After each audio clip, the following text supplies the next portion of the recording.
The City of Springfield has been wasting hundreds of thousands of dollars in public funds over the years on frivolous expenses. Now, the city's mayor, Sean Van Gordon, is heading a task force to find expenses to cut. These proposed cuts include very important resources for the community, like the Springfield Public Library and Museum. The city has been spending hundreds of thousands in retaliation and discrimination settlements with employees over the years. They've spent thousands on third-party interventions, such as investigations and settlements, and many, many hours of paid time for city administrators who are making six figures to spend an inordinate amount of time concealing their lies to the community. I'm one of many examples. The city spent thousands and thousands of dollars on a law firm to investigate my complaints of discrimination and retaliation. The city put me on administrative leave for a year and paid me $65,000 just to stay at home so I couldn't talk about my experience with my coworkers. After the investigation concluded, the city settled with me for $95,000 to keep me out of court. The city attorney, Mary Bridget Smith, refused to disclose the publicly funded investigation results. After everything was concluded, I emailed the mayor and the city council to let them know what had happened. Springfield's mayor is now heading a task force to find and cut unnecessary expenses for the city. These proposed cuts include very important resources for the community, like the Springfield Public Library and Museum. In this episode, I'll explain how the city has just spent thousands more on a marketing and public relations firm to find unnecessary expenses to cut, while the city has concealed reckless and unnecessary expenses for many years from the community. I'm James with CommunityMattersPNW. I worked for the City of Springfield in their operations division for over a decade. Over the years, I watched the city manager and city attorney settle with many employees instead of forcing their management to adhere to the city policies and employment law. Springfield's mayor, Sean Van Gordon, recently assembled the mayor's Fiscal Stability Task Force to cut costs. This group consists of two different consulting firms, Eco Northwest and Funk Levi, a marketing and public relations firm. The task force also includes community volunteers and business owners.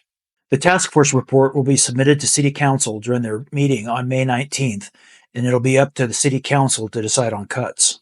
According to Springfield residents who attended a City Council work session, the Springfield Public Library and Museum Advocacy Group has been asked to stay quiet about the proposed cuts. All of this is public information and was on the meeting minutes. The consultants have proposed a 25% cut to the library, resulting in $500,000. This would result in reduced library hours, the elimination of 3 library staff positions, and several programs that are important to the community. City Council will make a final decision on the recommendations just a few weeks after the May meeting. The city's library and museum are important resources for our community. Our community needs to know how their city is wasting vast amounts of public funds. The City of Springfield, the mayor and city councilors, the administration consisting of the city manager, assistant city manager, city attorney, they're all hiding expense information from the community. The city has hemorrhaged at least hundreds of thousands of dollars, if not millions, over the years with employee settlements. I know of many employees who have complained of discrimination and retaliation. The administrators keep hiring these big consulting businesses and settling and concealing lawsuits. The city council and mayor know about this and refuse to intervene. According to the city charter, the city council is responsible for hiring and firing the city manager, the city attorney, and the city judge. This waste is their responsibility. City manager Nancy Newton hired Portland's Miller Nash law firm to investigate my complaints when the city managers both already knew that discrimination and retaliation was going on in the operations division. The city settled with me for $95,000 to keep me from going to court. They still haven't publicly disclosed how much they've paid Miller Nash to investigate. They haven't disclosed how much they spent on a mediator during my settlement either. After the settlement ended, the city managers made a big show of honoring Operations Director Brian Conlon during a city council meeting. The city attorney, Mary Bridget Smith, concealed the results of the publicly funded investigation after it was concluded. Here's the email I sent to request the public information. I sent it to the mayor, all city councilors, and the city attorney. First, City Attorney Mary Bridget Smith stated she'd charge me over $700 to justify her paid time. Then she emailed back and refused to disclose the public information altogether. Other major costs for my settlement include multiple city administrators who spent several weeks preparing for the mediation. This consisted of a team of city admin who are paid over six figures a year. The city manager is making over $200,000 a year. The city administrators have repeated this process with multiple other city employees. They hold their city council and budget meetings, and none of these extra expenses come up. Besides paying a media company to record and edit city council meetings, the city pays a media company to produce a fancy State of the City program annually. This is used by the city council and mayor to redirect the community's focus to their accomplishments.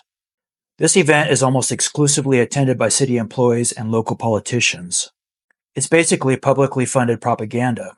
The city also has multiple communications professionals who are budgeted with the understanding that their professional role is to keep the public updated and informed.